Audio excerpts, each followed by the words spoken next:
जय महाराष्ट्र मित्रांनो, महाराष्ट्राच्या राजकारणामध्ये खळबळ उडवून देणारी बातमी आता समोर येत आहे। ती बातमी म्हणजेच मित्रांनो, महाराष्ट्राची मिनी एप्स्टीन फाईल आता बाहेर येत असतानाच राज्याच्या राजकारणामध्ये 9 मंत्री आणि शेकडो आमदार या सगळ्यांमध्ये असल्याचा सगळ्यात मोठा दावा करत राज्याचं राजकारण ढवळून निघालं असताना सरकार आता कोसळणार।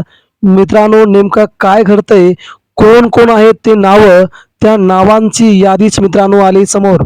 मित्रांनो, सध्या महाराष्ट्रामध्ये गेल्या 2 दिवसांपासून एकच मुद्दा गाजतोय, तो म्हणजे अशोक खरात। कॅप्टन अशोक खरात यांनी ज्या प्रकारे नाशिकमध्ये आपलं अधिराज्य बनवलंय आणि त्या बनवलेल्या अधिराज्यामध्ये राज्यातील सत्ताधारी पक्षातील, इतरत्र पक्षातील ज्या माणसांनी, ज्या नेत्यांनी, ज्या अधिकाऱ्यांनी तिथे जाऊन कॅप्टन अशोक खरात याची पूजा केली किंवा त्याच्यासोबत राहून मित्रांनो राज्याच्या प्रतिष्ठेला काळीमा फासेल असं कृत्य केलंय, या सगळ्या घडामोडी आता समोर आल्यात। महाराष्ट्राचे मुख्यमंत्री असणारे देवेंद्र फडणवीस यांनी SIT स्थापन करून प्रत्येकाला तिथे त्याची चौकशी केली जाईल आणि त्याला त्याची शिक्षा दिली जाईल असा खूप मोठा निर्णय घेतलाय। यामुळे राज्याच्या राजकारणामध्ये अतिशय मोठ्या मंत्र्यांची नावं यामध्ये येणार असल्याचा खुलासा शिवसेना नेते संजय राऊत यांनी केलाय।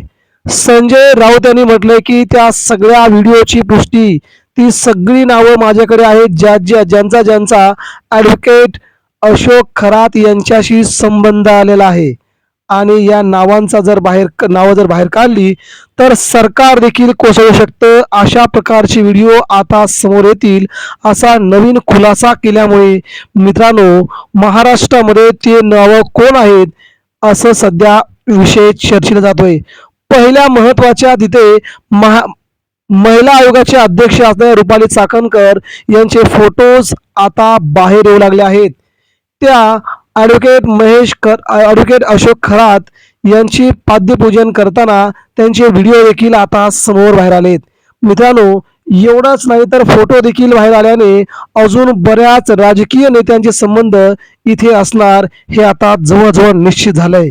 यामुळे महाराष्ट्राच्या राजकारणामध्ये आता वेगळं वळण निघणार असून तिथे मात्र राजीनाम्याची मालिका सुरू होईल असा दावा सध्या केला जातोय। त्यामध्ये कोणकोणते आमदार अडकले आहेत, कोणकोणते नेते अडकले आहेत हे आता सांगायला कोणीही मागे पुढे बघणार नाही। आजच सध्या एक मोठं निवेदन आलंय, ज्यांच्यावरती हा इथे खूप मोठा अन्याय अत्याचार झालाय त्यांनी आपली नावं समोर आणावी असं भाजपच्या वतीनं स्पष्ट केलंय। त्यामुळे आता बडे मासे या ठिकाणी अडकल्याची जोरदार चर्चा सुरू झाली आहे। मित्रांनो, एकंदरीत महाराष्ट्राच्या राजकारणाची एप्स्टीन फाईल समोर आली का असा सध्या सगळीकडेच दावा केला जात असताना सत्ताधारी पक्षातील आमदार असतील, मंत्री असतील, अधिकारी असतील, हे मात्र इथे गुंतले गेले आहेत का असं सध्या खुलासा विचारला जात आहे। याला अनुसरूनच महाराष्ट्राच्या राजकारणातील जर कोण मंत्री, कोण आमदार जर इथे अडकले असतील त्यांची संपूर्ण चौकशी करून मित्रांनो तिथे मात्र त्यांच्यावरती कठोर कारवाई करावी। सरकार देखील पडलं तरी चालेल, मात्र त्या सगळ्यांवरती कठोर कारवाई करावी अशी मागणी उद्धव ठाकरे यांच्या शिवसेनेकडून करण्यात आली आहे। महिला आयोगाच्या अध्यक्षा रुपाली चाकणकर यांचं पद पुढील 24 तासामध्ये त्यांचा राजीनामा नाही घेतला तर महाराष्ट्रात त्यांच्या राजीनाम्याच्या विरोधात खूप मोठा संताप निर्माण होईल अशी मागणी शिवसेना नेत्या सुषमा अंधारे यांनी केली। लगेच लागलीच मित्रांनो कोण कोण नेते या ठिकाणी गेले होते त्या देखील नेत्यांची नावांची यादी बाहेर आली पाहिजे अशी मागणी ठाकरेंच्या शिवसेनेकडून आणि भाजपकडून केली गेली आहे। त्यामुळे आता मात्र राज्याच्या राजकारणामध्ये जे बडे माशी आहेत, जे बडे माशी इथे जवळ आलेत त्या सगळ्यांना मात्र इथे सगळ्यात मोठा धक्का बसण्याची शक्यता आहे। यामुळे सरकार देखील कोसळू शकतं असा मोठा दावा शिवसेना नेते संजय राऊत यांनी केल्यामुळे महाराष्ट्राचं राजकारण नेमकं कुणीकडे चाललंय, बाबा बुवांच्या नादी लागून आपण कशी कृत्य करतोय हे आता समजायला हवं। इथपर्यंत महाराष्ट्र खाली आलाय हे या सरकारच्या काळात घडतंय आणि याला जबाबदार कोण तर महाराष्ट्र सरकार याला पूर्णपणे जबाबदार असल्याची माहिती सध्या शिवसेनेच्या वतीने देण्यात आली। मित्रांनो, या सगळ्या घडामोडी राज्यासाठी अतिशय विघातक आहेत। राज्य संस्कारी राज्य, महाराष्ट्र देशाला दिशा देणारे राज्य, मग अशा घडामोडी घडतात कशा? जर घडल्या असतील तर नार्को टेस्ट करून नावांची भली मोठी यादी बाहेर आली पाहिजे. त्यामध्ये कोण कोण अडकलंय त्या सगळ्यांची यादी बाहेर आली पाहिजे असा खुलासा, अशी मागणी शिवसेना शिंदेगडाच्या उद्धव ठाकरे यांच्या नेत्यांनी केली आहे.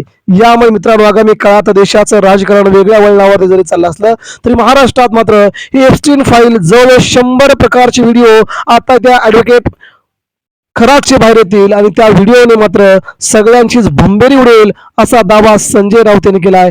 माझ्याकडे काही व्हिडिओ आले आहेत, ते जर मी बाहेर काढले तर राज्याच्या राजकारणात सगळ्यात मोठा राजकीय भूकंप होईल असा दावा संजय राऊत यांनी केला आहे.